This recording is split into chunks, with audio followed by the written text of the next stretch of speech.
Olá, pessoal! Hoje nós vamos aprender o manejo do acidente vascular encefálico isquêmico.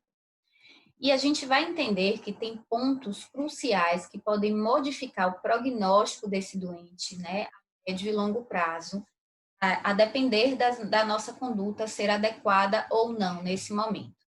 Então, alguns pontos importantes que a gente tem que ter em mente. Primeiro, é definir a necessidade de trombólise e trombectomia. Para isso, a gente tem que saber quais são as indicações, qual é a janela terapêutica, quais são as contraindicações. Segundo ponto muito importante é o manejo da pressão arterial. Então, isso faz toda a diferença no prognóstico desse doente, a gente saber quais são os valores pressóricos permitidos nessa situação. E o terceiro ponto, né, é o suporte clínico. Então, eu tenho que manter uma saturação acima de 94%, e para isso eu vou utilizar a via que seja necessária para que esse valor seja atingido. Evitar hipertermia, então manter uma temperatura menor do que 38 graus e manter glicemia ali idealmente entre 140 e 180. A gente vai começar falando do manejo da pressão arterial. E para isso a gente tem que entender um conceito. A elevação pressórica, ela é um mecanismo de defesa nesse momento, tanto que a gente usa o termo hipertensão permissiva. Como é isso? Esse organismo, o paciente que tem um AVC isquêmico, ele tenta aumentar a pressão como um mecanismo para vencer aquela área isquêmica, né? E melhorar a perfusão local. Então, quando o paciente, a gente determina que ele não vai trombolizar, a gente tolera que ele tenha uma pressão sistólica até 220, são valores, né, considerados elevados para a nossa prática médica. E a pressão diastólica, a gente tolera ela até 120. Inclusive, essa sistólica, ela tem que estar menor do que 220 e acima de 160. Então, a gente tem um intervalo considerado ótimo, né? E para a gente trabalhar em cima de um intervalo pressórico, o ideal é que a gente use medicação em bomba de infusão contínua, em que eu possa aumentar ou diminuir a vazão a depender do valor pressórico do paciente. Eu tenho um controle maior dessa pressão do que quando eu comparo ao uso de droga oral. E para aqueles pacientes que vão ser trombolizados, a gente vai manter uma pressão menor do que 185 por 110. O manejo da hipertensão é extremamente importante. Inclusive, pacientes hipotensos, eles têm um prognóstico pior. Tanto que se o paciente apresentar hipotensão com esse tratamento antihipertensivo, é indicado infundir solução fisiológica para manter pelo menos essa sistólica acima de 140. Claro, isso se ele não tiver contraindicação por outros motivos médicos. Mas esses seriam os valores pressóricos considerados ideais para a gente seguir nesse atendimento inicial do paciente com um AVC isquêmico na unidade de emergência. E que, infelizmente, ele é feito de forma errônea, né, em alguns locais, por médicos que não estão preparados, né, e vem esse valor pressórico mais elevado e acredita que isso seja maléfico, e na realidade não é. Se a gente for pensar, né, de um ponto de vista fisiológico, nesse momento de insulto vascular. Bom, e a trombólise intravenosa? A gente precisa definir, né? E aí, o paciente, eu vou trombolizar, não vou trombolizar? É muito importante, primeiro, a questão da idade. Então, a trombólise intravenosa, ela é permitida acima dos 18 anos. A janela terapêutica, que é o intervalo de tempo, né? Entre o início dos sintomas e o momento do uso da medicação. Então, a gente tem uma janela terapêutica de até 4 horas e meia, para que eu ainda tenha viabilidade de célula pós-trombo, para que a trombólise, né, ela tenha um efeito benéfico. E o mais difícil, digamos assim, seriam as contraindicações, que a gente tem uma lista de contraindicações. Mas, resumindo, qualquer situação em que eu tenha um risco maior de sangramento, isso inclui coagulopatias, cirurgia de maior porte prévia, tá? Então, tem uma lista de contraindicações que a gente pode falar num outro momento. Então, a janela terapêutica, né? Recapitulando, são 4 horas e meia do sintoma, maiores do que 18 anos, que tem uma isquemia em qualquer território cerebral, mas que não tem indícios de sangramentos ATC ou a ressonância. Isso é extremamente importante. Então, a tomografia, ela consegue detectar 100% das hemorragias intraparenquimatosas e 95% das subaracnoides.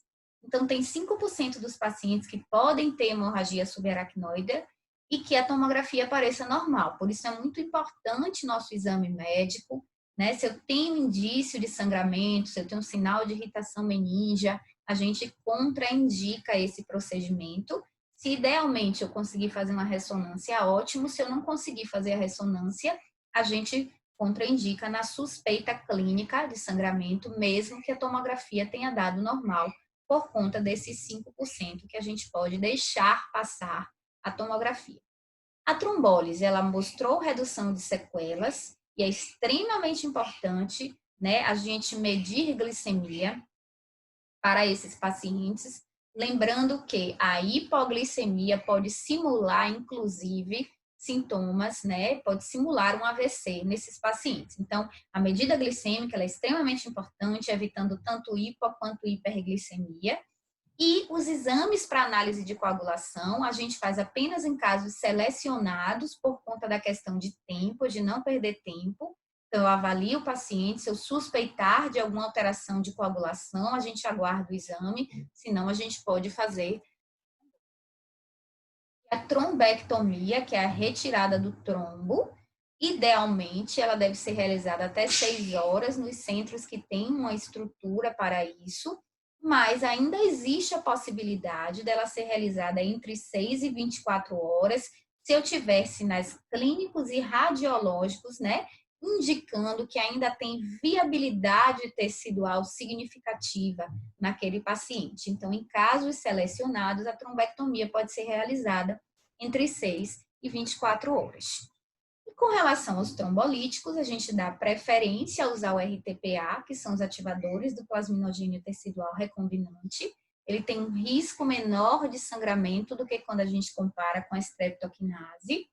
A streptokinase, ela ser um produto bacteriano, eu tenho formação de autoanticorpos, então se eu precisar repetir uma trombólise e o paciente fez uso de streptokinase, eu preciso aguardar 1 ano para que essa medicação ela vá surtir um efeito trombolítico, e por conta desse risco maior de sangramento, né, o RTPA ele tem muito mais espaço na prática médica do que a streptokinase. Ok. Foi submetido à trombólise. Então, é extremamente importante a gente monitorizar esse paciente, ele tem que ir para a unidade fechada, mesmo que o procedimento tenha sido bem sucedido, né, para a gente estar monitorizando principalmente sangramento e pressão arterial. Então, eu tenho que manter uma pressão menor do que 180 por 105 por conta do risco de sangramento maior, se eu tiver uma pressão maior do que esses níveis. Essa monitorização ela tem que ser rigorosa. Se o paciente tiver cefaleia importante, a pressão começar a subir muito, diminuir nível de consciência, tiver náusea, tiver vômito, podem ser indícios de sangramento, então eu tenho que fazer uma tomografia controle imediata e lembrar de não administrar agentes antitrombóticos nessas primeiras 24 horas. Então, nem heparina, nem antiagregante plaquetário, nem anticoagulante oral. Ok? Isso é muito importante nesse controle pós-trombólise, nessas primeiras 24 horas de monitorização intensa desses pacientes. Então, a nível de emergência, né, o que é muito importante, a gente está com o suporte clínico adequado, a gente viu oxigenação, é importante, glicemias, valor de temperatura, todos bem controlados e dentro dos valores recomendados, manejo da pressão de uma forma a permitir uma hipertensão, né, que seria, entre aspas, fisiológica nesse momento. Então, a gente tem valores pressóricos mais elevados quando o paciente não tromboliza e um pouco menores quando o paciente tromboliza, mas mesmo assim são mais elevados do que a média que a gente mantém de um paciente em emergência. E a trombólise, né, tanto a gente viu trombolíticos de preferência, quanto esses cuidados importantes nessas primeiras 24 horas. Bom, o próximo passo seria a gente definir qual que é a etiologia para poder manejar esse paciente adequadamente nas próximas 24 horas, né, seguintes, E isso vai depender se esse AVC isquêmico, ele é aterotrombótico ou ele é cardioembólico. Um outro ponto que a gente não pode esquecer nesse paciente que está internado, o paciente que está... Essa profilaxia a gente usa a heparina, que tanto pode ser a não fracionada, quanto a de baixo peso molecular, na dose profilática. E a gente falou disso um pouco quando a gente falou da outra aula, né? Das diferenças entre antiagregante, anticoagulante e trombolítico.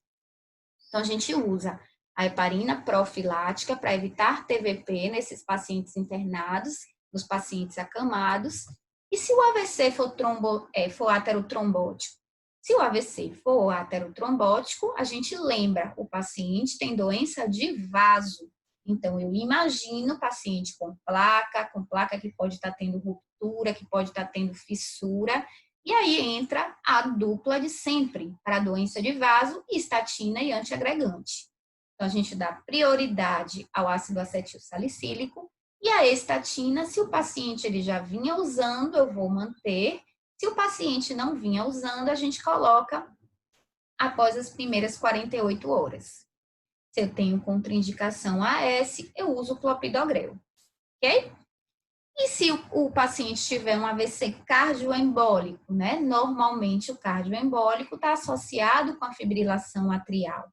Então, manejo de fibrilação atrial a gente também viu em uma outra aula. E o que é muito importante, né? Anticoagulação, a inibição da condução, bloquear, né? Para tentar impedir as duas principais complicações da fibrilação atrial. A primeira é a formação de trombo, a segunda é a fibrilação ventricular. Então, eu utilizaria um anticoagulante associado com a droga de inibição de condução atrioventricular, que de preferência é o beta-bloqueador, mas pode ser também bloqueador de canal de cálcio, não de hidropiridínico, e ainda tem uma terceira opção, bem menos utilizada, que seria a digoxina. Né? Então, o papel dos anticoagulantes no paciente com AVC é naquele paciente que tem um AVC com etiologia cardioembólica associado a uma FA, em que eu possa estar formando novos trombos, né? Isso seria uma indicação terapêutica dos anticoagulantes, e para aqueles pacientes que estão acamados, que estão internados em fase de recuperação, com déficit motor, a gente utiliza um anticoagulante parenteral, no caso a heparina não fracionada ou de baixo peso, na dose profilática, na dose preventiva.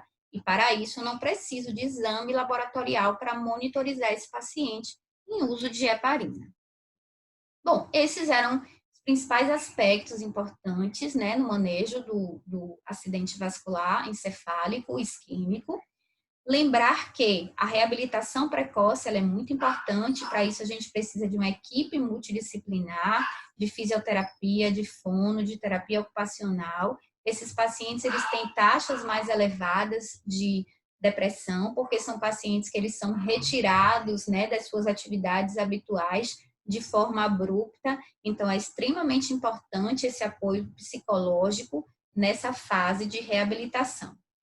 Ok? Então, eu espero que a gente tenha conseguido atingir nosso objetivo com essa nossa aula de hoje.